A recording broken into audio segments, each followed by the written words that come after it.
Young Daniel, you said a mouthful in your first episode. And 8 years later, you still say a mouthful. Because this show, where Ohio throws down. Ohio is on fire. I am the host, Daniel Diesel. We're back with Ohio's on Fire. And this is WWSU 106.9 FM, the home of Wright State University. We are here in Fairborn, Ohio, live in the studio. It's awesome, and I can't believe after all this time I'm still here at the station. Now, to be fair, I've been gone twice. I did retire on 2 separate occasions, so that kind of added to my 8-year gap. But yes, my very first episode, which I just aired right before I did this live episode, I had a mouthful. I was ambitious. I had goals. You know what? It hasn't changed. So I think it's now time for me to react to what I just saw, because I got to see myself again. I hadn't watched this show in full, like the very first show I did here at WSU, in quite some time. Like I did that episode back in 2010 of January of that year. The year had just begun, and that was a good year for me. Of course, me doing college radio, having my own show, that was a lifelong goal of mine. And boy, did I sound nervous. I remember that night, I was very nervous. I had no idea what I was going to say next. And I don't know if much has changed. Now, I can think I'm a little bit better than I am now. I'm more mature. I'm a lot more entertaining. I'm a lot more sexy. I'm dead sexy. Yeah. All right. I'm a lot more funnier.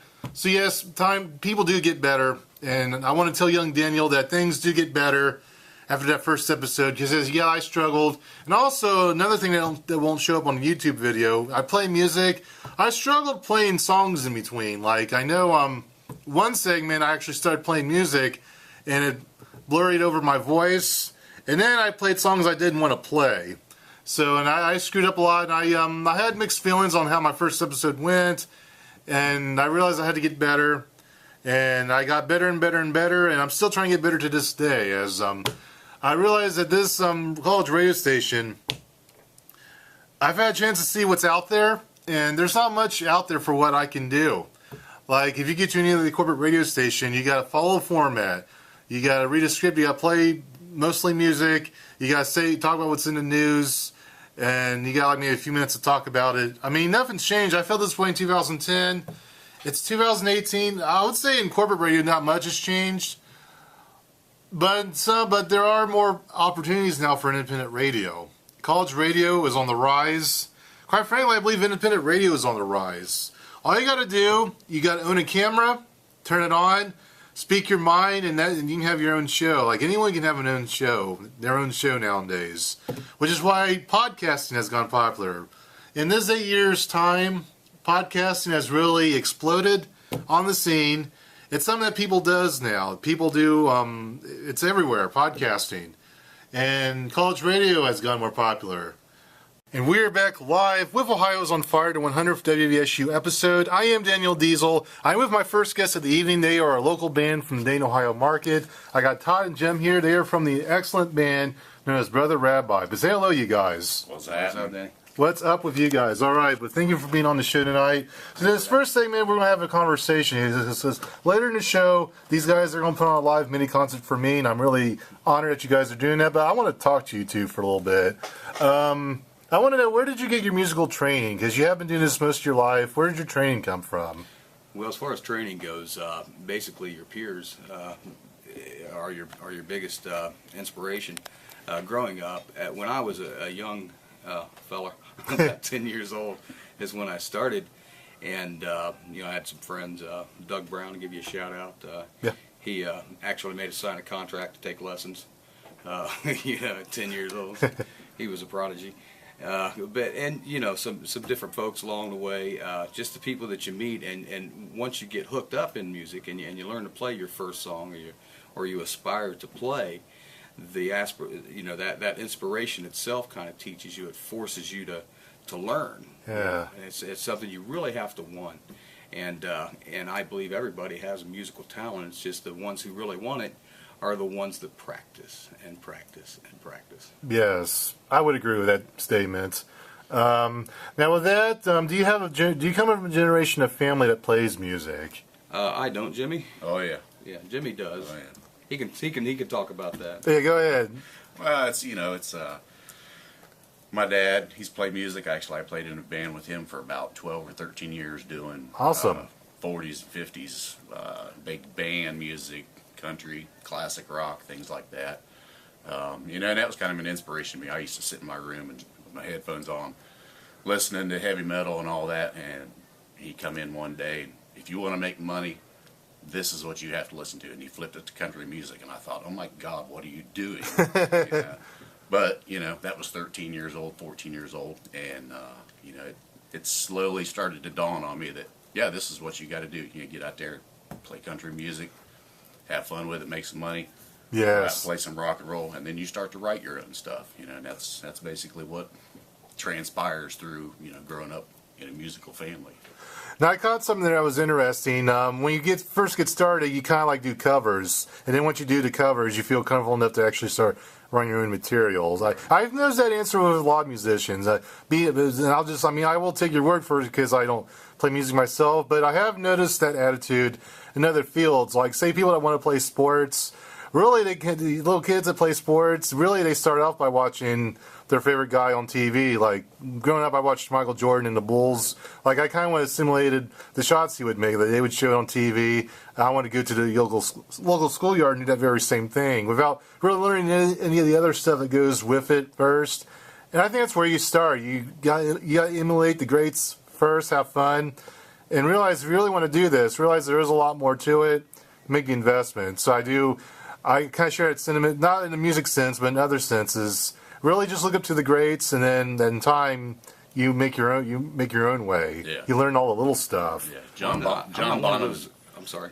Go ahead. Well, I'm not one of those writers that think that just because I create music or I write music, that's better than a cover artist. I don't think that at all.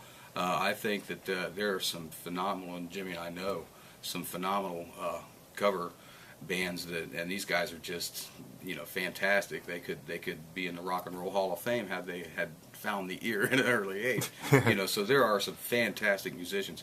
Whether you play covers, whether you do your own songs, really isn't germane to the conversation as far as talent and that sort of thing. Because if you want to play covers, by all means go for it. Yeah. You kind of have to be called into writing songs, it kind of drags you in. It's kind of not, you don't go after it, it comes after you. Oh, yeah, great words. Yes, it comes after you. I agree with that.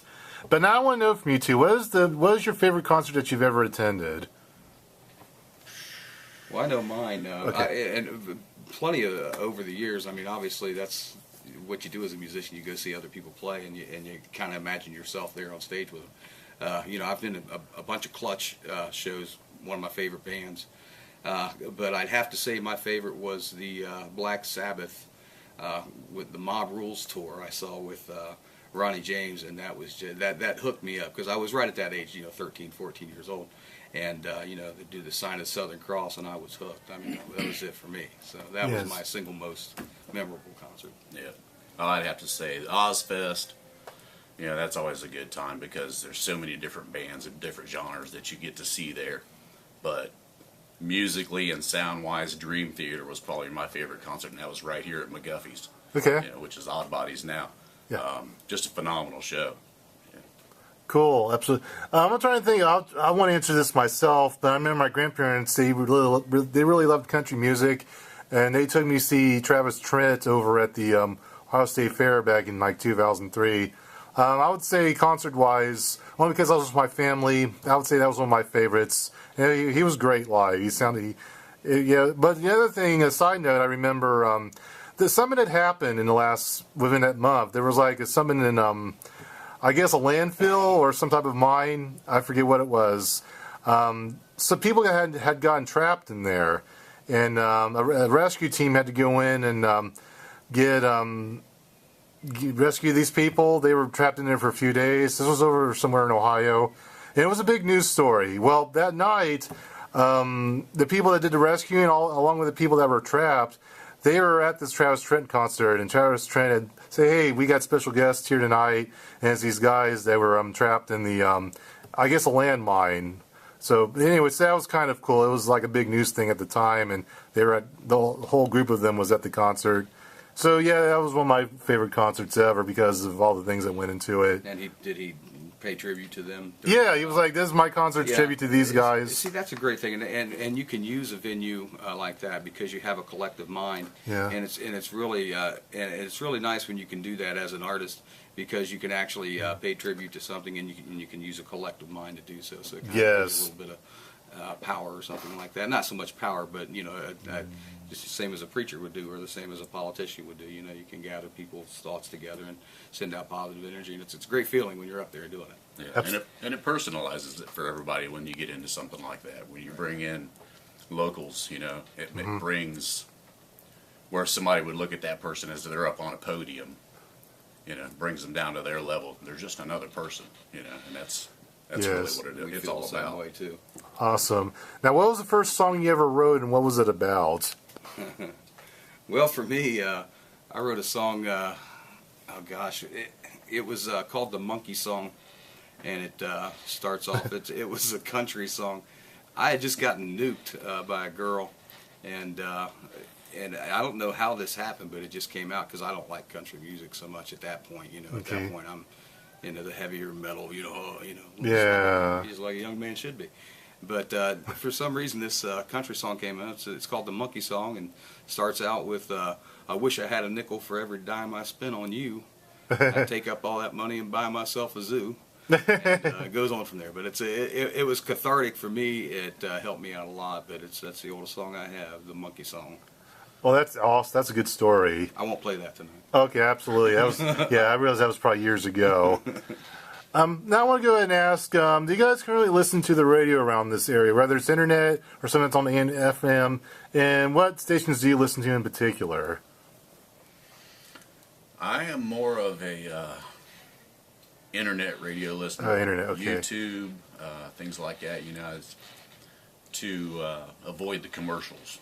Oh, yes. They kill the radio anymore with commercials, Yeah. And that's not why I'm listening to the radio, I want to hear the music. Right. And Yeah. for me, what I do, mine's more of a band-based search. I do weird stuff. I like to listen to local bands from, say, Poughkeepsie. Okay. I'll put in a city. I'll find a random city on a rapid city and put it in there and then check out their local music scene. Yeah. I think that's kind of cool. I've found some really neat stuff that way. And then I'll follow, I've done that as well. Yeah, sometimes. That's a lot of fun. It's a lot of fun. Yeah, sometimes you find it's kind of like searching for gold. Like if you're a music fan, just I think other people have done that as well. That's really fun. You find discovering these local music scenes. Spelunking for music. Yep, absolutely. You guys have been in the music business for quite some time. You listen to a lot of it. What I want to know is, in your opinion, what was the best decade of music in your lifetime and why? Well, for me, I was lucky enough to be born in the 60s. Of course, I was 3 years old when it was over. Oh, okay. But I do believe that the 60s did change a lot, crossing over, a lot of the racial lines and music crossed over a lot of the, what was stringent as far as these are musical rules, and take, for instance, even the tuning of a guitar, in Europe, 440 is different than 440 here as far as classical music goes. So a lot of the Americanized music evolved during that time. Even if you're talking about the Delta blues and things like that, people were rediscovering music that was out in the 30s and the 40s, and so they kind of rebooted a lot of that stuff. And so there's a lot of influences coming in at the same time. So I think that was just an awesome time as far as music goes. Obviously, I'm a child of the 70s, so a lot of the music in the 70s I really like. But yes. The 60s, I think, was an integral part of the evolution of music today. Cool.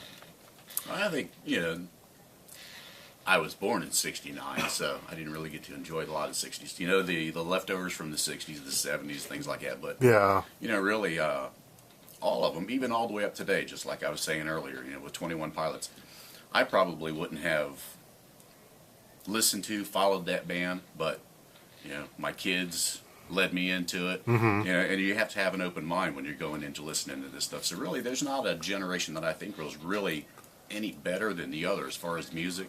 Yeah. Because they all take their different take, but it all goes back to the 60s and 70s for the roots. Yes. Yeah. I would say the current, I guess the rock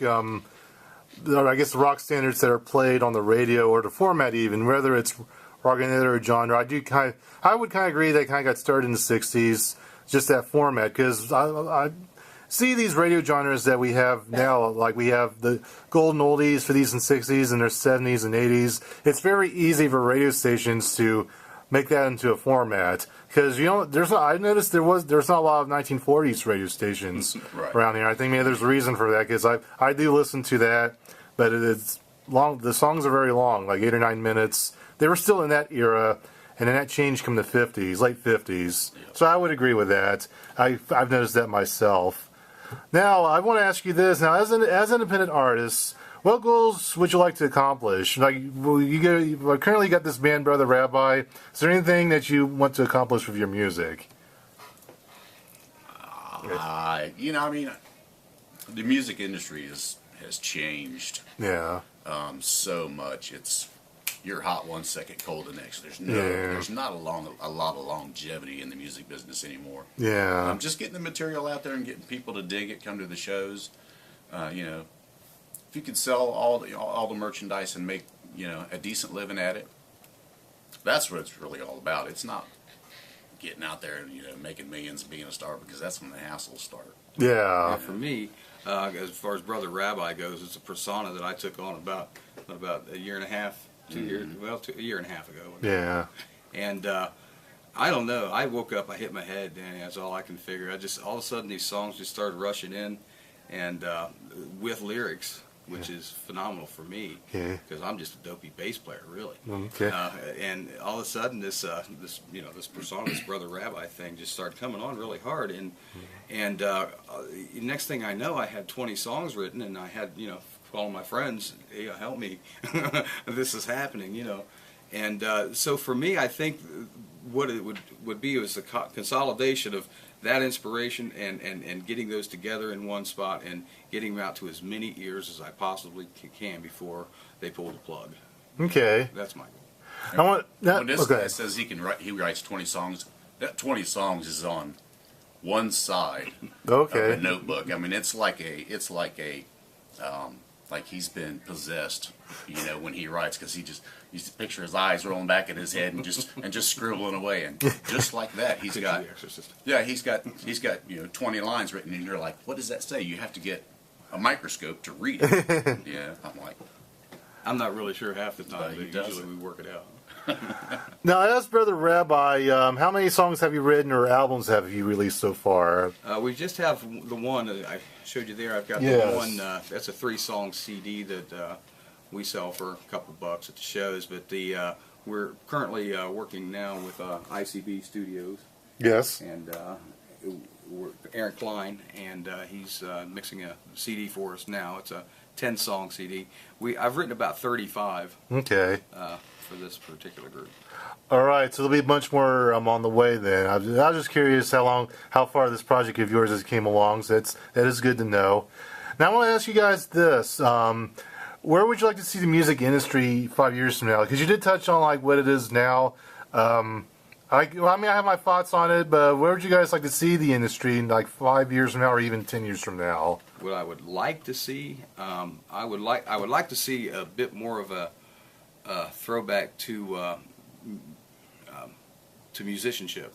Yes. I think a lot of musicianship has been handed over to automatron. And I agree. I really think that if people were to explore their musical side, they would understand that not only are you conveying a message with your words, but you're also conveying emotion with your music. And I think the two in tandem is just awesome. Now, you can achieve that. I have heard some bands achieving that sort of thing, with a program track, and it's really neat. Humans are just wonderful and creative beings, and it's awesome. But I would really like to see people use the music to convey emotion as much as the words are conveying and expressing an idea. Yeah. I agree 100%. I agree with that as well. Yes, I think the year they're in now, it is more focused on the image and even computers, more or less. And there's just less emotion in some of the newer mainstream releases. I do think the eras come and go. I do think we are upon a new era where music ship will come back, like you mentioned. I think that will. It's not dead. It's just on hiatus I think so, right. Yeah, it's going to make a comeback, and that excites me. So I agree with that. I think that's all the questions I have for this interview. But there's more to come with Brother Rabbi, as I'm going to go ahead and play some songs. And what it is, they've been kind enough. They're going to perform some of their music, and they'll surprise me what they're going to play. So it's going to be a big surprise to me. It'll be like my own little concert. And, of course, it's a way for me to celebrate my 100th episode of Ohio's on Fire. So this is... Buddy. Yes, well, thank you so much. I'm going to... They need some time to set up because they got some cool equipment. I'm zooming it now. They got the Congo, the guitar, and they got really cool stuff. So you guys are in for a little show of a lifetime, as much as they want to do. But of course, you can call me here at 937-775-5555 if you wish to talk to me, or if you do have a question for Brother Rabbi after they get done performing.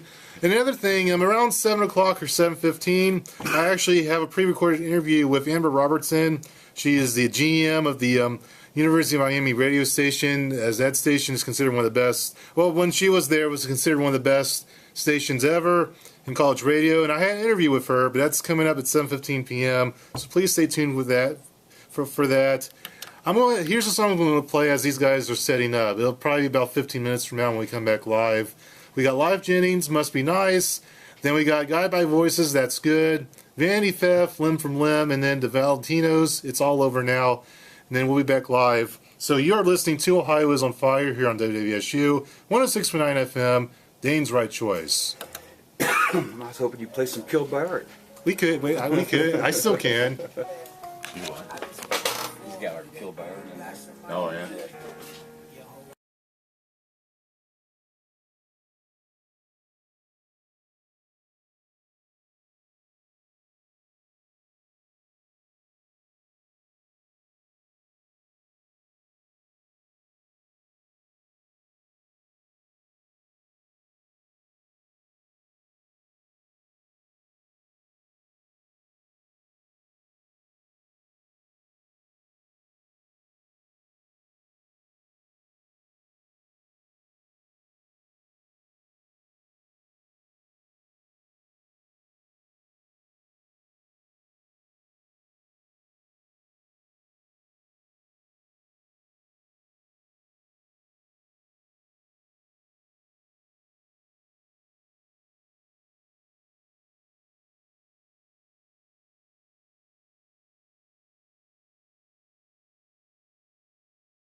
Ladies and gentlemen, this is the one and only Brother Rabbi.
Cool.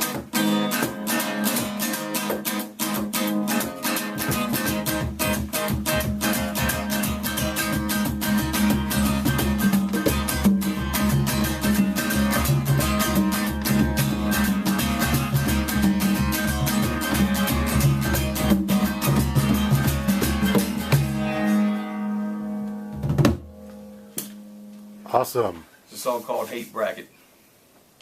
It's about hate. Okay. In an upbeat, happy way. All right. We're going to do one now. That was a new one. So I got a little confused on the words. Because, you know, get a little older. This next song is one I wrote a few years back. This is it's called Poor Man's Declaration.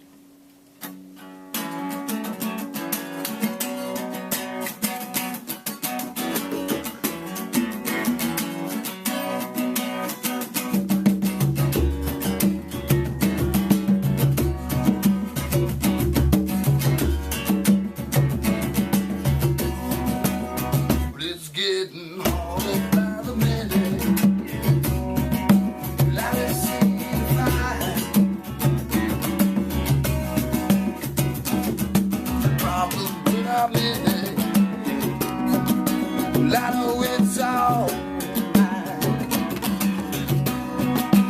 Woman's situation. Kick around like a dog. Man, there's just no way I'll end up with me. Man is just so strong.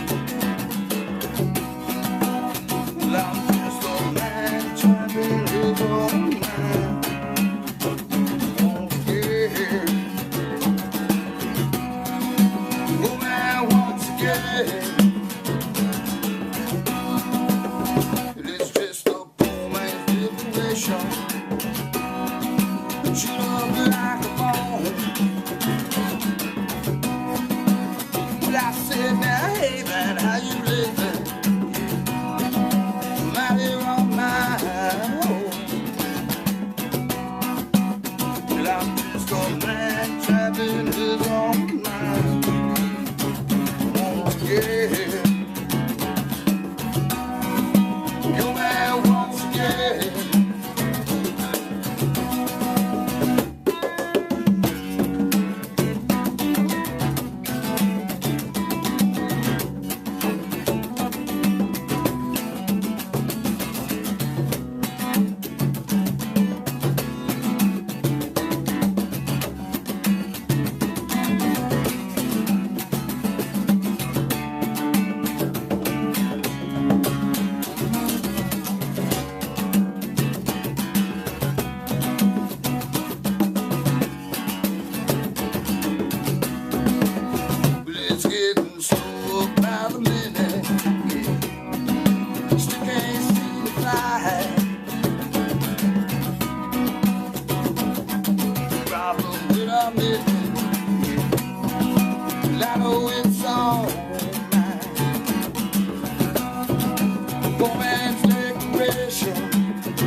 Good stuff.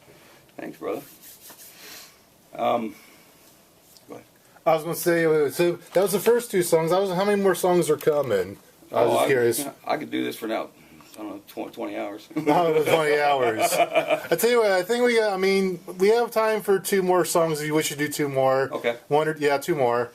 All right, I'm going to do one called 745, and then Jimmy's going to play one that he wrote. Because Jimmy's a 12-string guitar player, too. Excellent. Okay, without further ado, here's two more songs from Brother Rabbi. Once again, this is a live exclusive performance by Brother Rabbi here on WWSU 106.9 FM. Take it away.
just walk away. Just walk away.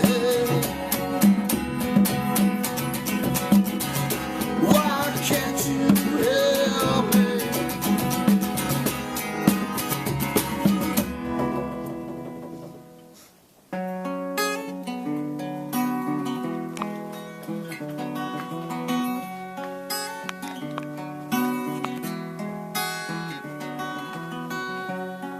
It's 7:45.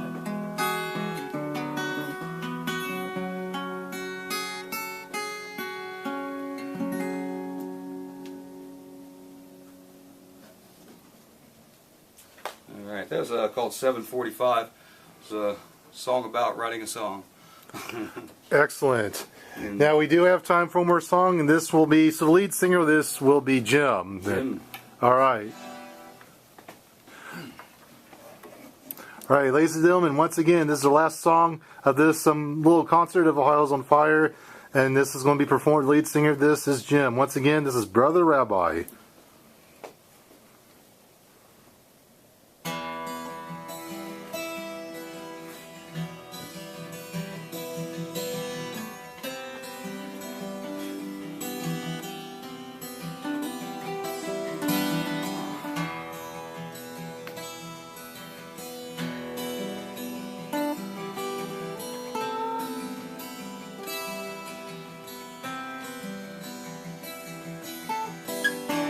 Take the long way down the road.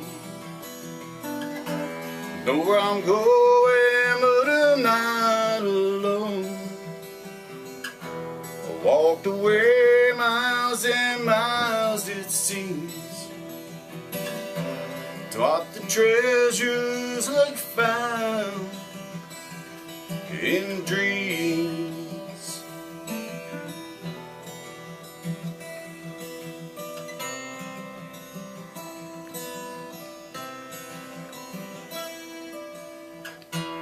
Lonely times that I've seen the ways, through the dark nights and cloudy days. On the right side of love we stay. On the right side of love we stay.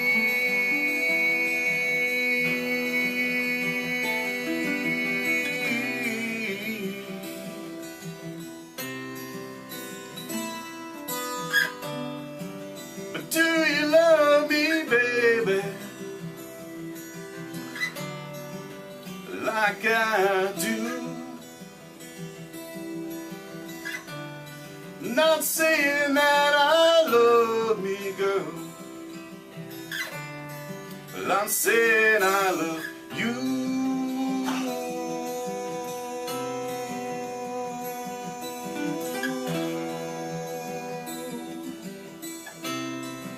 Saying I love you.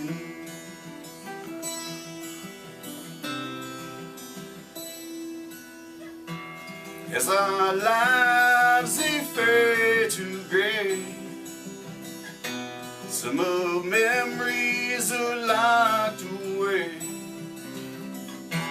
Most times words and words to say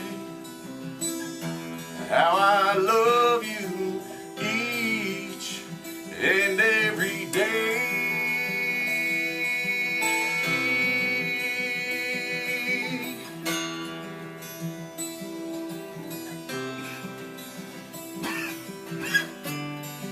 But do you love me, baby,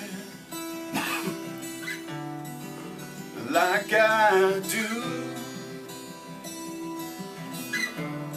I'm not saying that I love me, girl, but I'm saying I love you.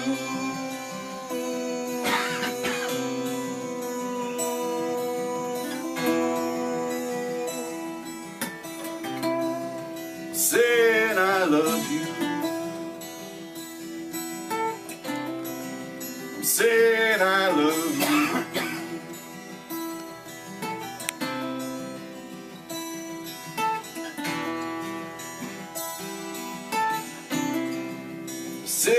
I love you.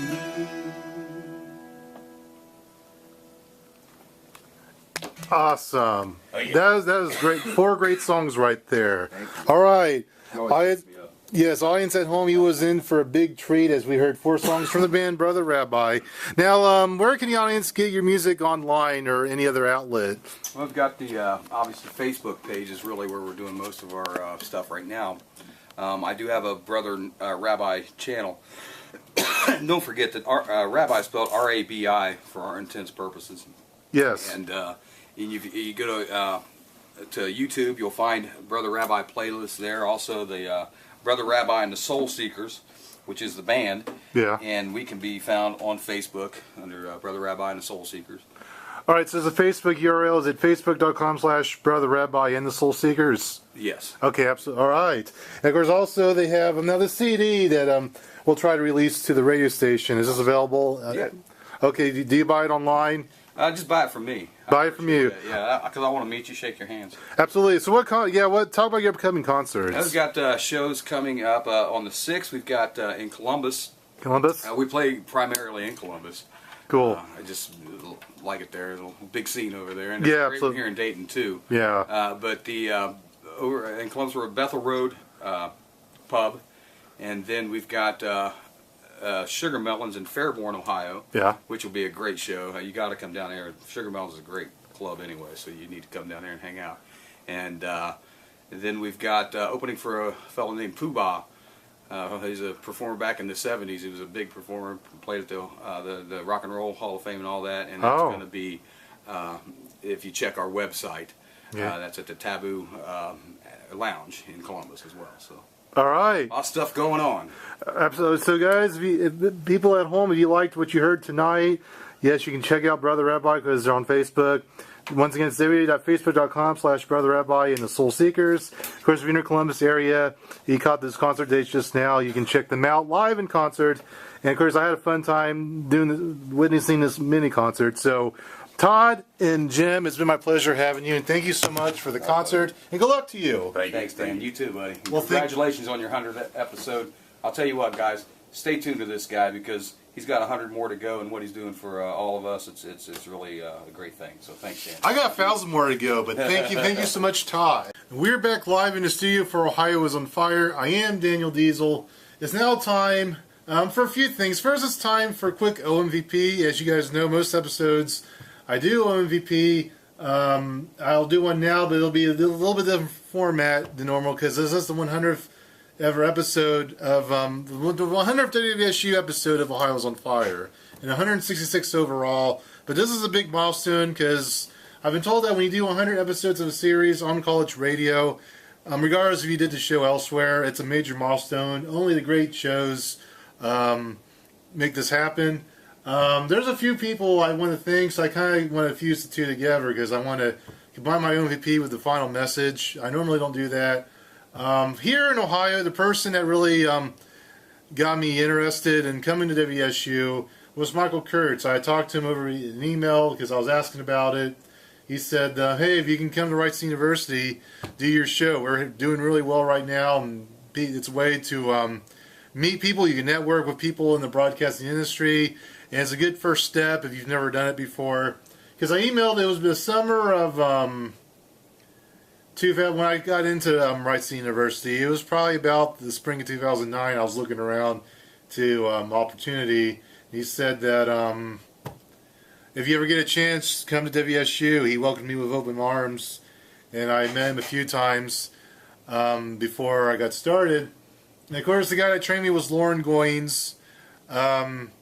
So I'm thinking, you know what, for OMVP, it's the two people that really got me into WSU 106.9 FM to begin with. The two that really got started for me was Michael Kurtz and Lauren Goins. If you guys are out there, I doubt you're listening now because it was 8 years ago, over 8 years ago. Thank you. What the advice you guys gave me long ago saved my life and made my life for better, and it led me to a journey that made me who I am. Like, this is part of my legacy, doing this on WVSU here at Robertson University. So you two, I double checked, I hadn't done this before. You guys didn't win MVP previously. You guys had never had won it. I've given it to Nick Wiggett. I've given it to him. I've given it to Lee W. Mallon. I never gave it to those two. So you two, you guys are co-winners of OMVP, Ohio's Most Valuable Pedestrian. Ooh, ah. So, yes, the winners is Lauren S. Goins, the former host of Vicious Beatdowns, and then Michael Kurtz, the former GM of the station. He was the GM from 2009 till 2010, because he had it for about a year, I believe, because he was in between Jonathan Galani and Sean Martin. He was between those two guys. Once again, thank you to Lauren S. Goins and Michael Kurtz. And there's a lot of other people I want to give a big thank you to that I doubt is listening. These next two, I know they're not listening. My grandparents, Lonnie and Effie, they always encouraged me to be the person I wanted to be. And they always let me talk. Like, I know when we would watch late night television shows, I love to pretend I had a microphone and joke along with the comedians. They just let me. They were more interested in what I had to say than what Jay Leno and Conan O'Brien had to say. So thank you to my grandparents who are now in heaven, watching over me, watching me do what I love to do best. And I guess I also want to thank the people that I watched on TV when I was younger. Jay Leno, David Letterman, and Conan O'Brien, and Howard Stern. Those four I'd listen to the most. I'd watch on TV. So thank you to them for letting me be a little kid. Let me emulate you guys, because that played a role in me doing this now. So I doubt you four are listening, but thank you anyway. So there's you four. Also, who else I want to thank? Yes, there's someone else I want to thank, and that's about, for this show, that'd be all I want to thank. I want to thank the Fine Brothers.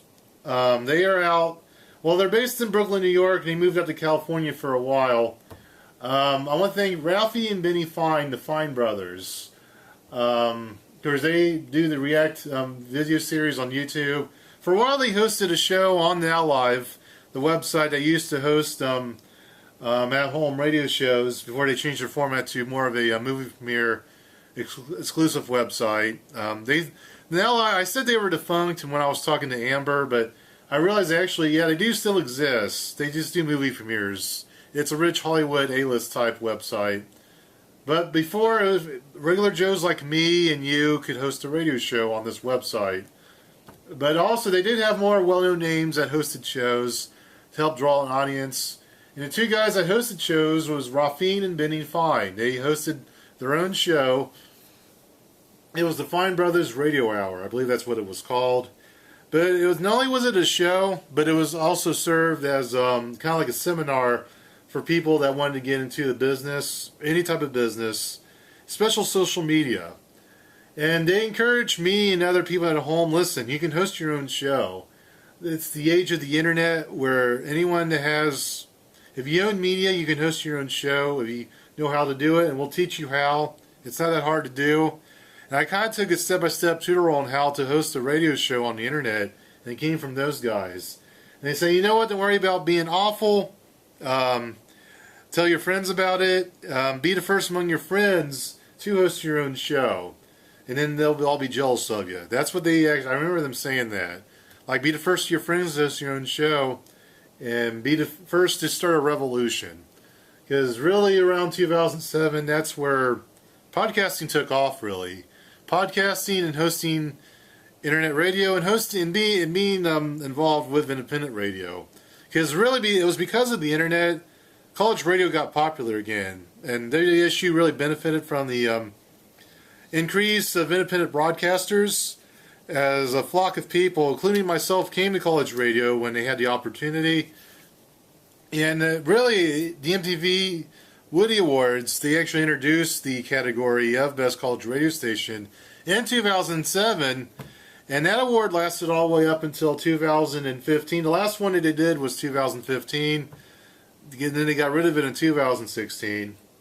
But for that 8-year period, the internet kind of helped make independent broadcasting really popular. And the Fine Brothers, they jumped on it. They encouraged me to do this. They talked to me on the internet directly many years ago. So I want to thank Benny and Rafine Fine. They even remember who I am. Yes, they are on the React video series. Those two, yes, they played a hand of me starting Ohio is on Fire, starting my own show. So, and I really appreciate it.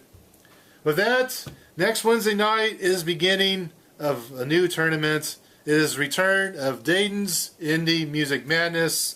Yes, yes, yes. It's the 2018 edition. It is coming back for the first time since 2015. It was previously won by Melvin Robertson Jr., aka Faith Baby, and then he won that in 2014 and in 2015. It was won by Elementary Liberty Project. Next Wednesday night, I will play 12 songs as part of Group A, and they're in alphabetical order. And I will reveal who those artists are. I'm gonna talk to the artists online, so they will know ahead of time. And then I will post them that Wednesday night, and I will post it at facebook.com/Dayton's Indie Music Madness. It is an actual website you can go to because they will be the official host of this tournament. The first 12 artists will be next week. All April long will be April Madness. It'll be Dayton's Indie Music Madness, and also it'll be the last 4 shows that I am doing under this current contract, as I got the next 4 Wednesday nights in April. Those files on fire. I'm working with the officers of this station right now to see if I can come back for the fall. We're trying to work that out right now. So right now I got 4 shows left in this deal. It'll be dedicated to Dayton's Indie Music Madness. Also, I will have Art Jepsen and Gretchen Kelly. They will be my guests next Wednesday night as we will talk about the music business, and perhaps they will share their thoughts on Dayton's Indie Music Madness 2018. So please stay tuned. Next Wednesday night from 5 to 8 I'll be on. Stay tuned for Evan Milligan's The Dig that comes on at 8. We'll play 2 songs before we get to his show. We will transition to his show. So everyone, thank you for listening tonight. Thank you for anyone that's listened to my first 100 WWSU shows. I don't know how many more I do have. It won't be 1,000, but I will have plenty more to come. So I'm going to leave you with Miracles by Blessed Union of Soul, because it is a miracle that I have lasted this long and I have made a career out of college radio. Everything is a miracle. Everything good in life is a miracle. So with that, here's Blessed Union of Souls from their album The Mission Field with Miracles. Until next Wednesday night, Dayton, WWSU 106.9 FM. That's the way it is.